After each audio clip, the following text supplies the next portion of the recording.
ചെയ്തനായാലും രണ്ടുപേരും കള്ളുകുടിയുടെ ആശാന്മാരാണ്. ഏയ് അങ്ങനെയൊന്നുമില്ല. ഞാൻ ഇവനൊക്കെ പടക്കുറുപ്പന്മാരുടെ ഫാമിലിയാ. ജഗലുടെ രക്തമെന്ന് പറയുന്നത് ക്ഷത്രിയ രക്തമാ. അങ്ങനെ പറഞ്ഞു കൊടുക്കണ രമണ. മാത്രമാണ് ചെയ്താൻ വരുന്നത് എല്ലാം കണക്കാണ്. ചെയ്താൻ ഇപ്പൊ ഞാൻ കള്ളം പറയുന്നത് പറയണ്ട. ചെയ്താൻ ഒരുപാട് കള്ളം പറഞ്ഞിട്ടുണ്ട്. എന്ത് ചെയ്യാ, മനുഷ്യൻ എന്റെ രക്തത്തിൽ അലിഞ്ഞു ചേർന്ന് പോയാനിയാ. രണ്ടുപേരും പെരേനോട് ചോദിച്ചു കഴിഞ്ഞാൽ പെരേനെ തപ്പിത്തറിയാം. ദൈവത്തിന് അറിയാന്നൊക്കെ പുള്ളി പറയാം. പുള്ളിക്കെന്നെ അറിയാം പുള്ളി കള്ളടിക്ക് പോയിട്ടില്ലയോ. ഹംസേ, നീ പീഡന കാര്യത്തിൽ ഇത്ര മിടുക്കനാന്ന് ഞാൻ കരുതിയില്ല. കഴിഞ്ഞ 3 മാസമായിട്ട് മൂത്രം ഒഴിക്കാനല്ലാതെ നീ ഒന്നും പറയണ്ട, നീ പീഡിപ്പിച്ചു. ആ കള്ളടിയുടെ ആശാനാണ് പെരേന. പടച്ചോനോർത്ത് എൻ്റെ മാനം കളയരുത്. എൻ്റെ ഒരു ഹാജത്തുകൊണ്ട് ആദ്യമായിട്ടൊരു അബദ്ധം പറ്റിയതാണ്.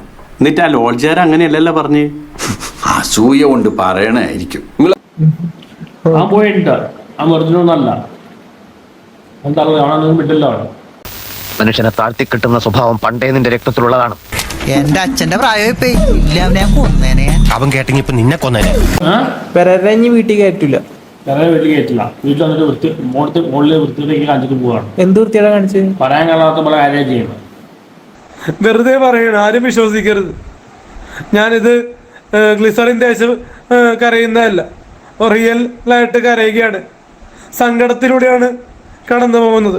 ചെയ്താൻ ഒരുപാട് ആക്ഷേപിച്ചു. ചെയ്താനിപ്പോ മറ്റുള്ളവർക്ക് ഭ്രാന്താണ്, മറ്റുള്ളവർക്ക് വെളിവില്ല. ഈ പറയുന്ന ചെയ്താനും ഭ്രാന്താണ്. ചെയ്താൻ യാതൊരു വെളിവുമില്ല. രാവകലോളം അവന്റെ കൂടെ നടന്നിട്ട് ഇത്തിരി സമയം കിട്ടിയ അവനെ പറ്റി പരദൂഷണം. ഇത് ശരിയാണോ മണി? ചെയ്താൻ പൂച്ചലിന്റെ ആശാനാണ്.